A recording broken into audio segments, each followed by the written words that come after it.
42तम स्वाधीनता दिवस उपलक्षे ओडिशावासी को अभिनंदन तथा शुभेच्छा जनाऊँगी। कोटपाड़ विज्ञापित अंचल परिषद तरफ आपण मानक विनिम्र निवेदन करुछि जे परिमल व्यवस्था को ठीक से रखिबे। एनएससी आमर विज्ञापित अंचल परिषद तरफ जहाँ सफाई कार्यक्रम होउछि तत्संगे आपण मानकर भी कार्यक्रम निहाती आमको सहयोग करने दरकार।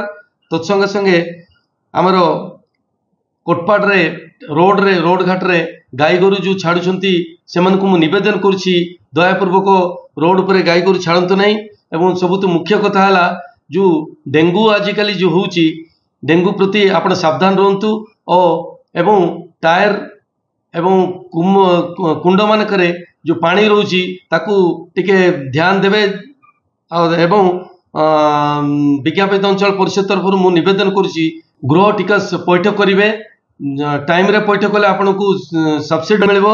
एवं वर्तमान हर घर तिरंगा घर घर तिरंगा चलची 14 तारिख आमर एनएससी रे आयोजन करने को जाऊँ। एथिपाई आपण मानक समस्त सहज निहाती दरकार। वंदे मातरम। जय हिंद।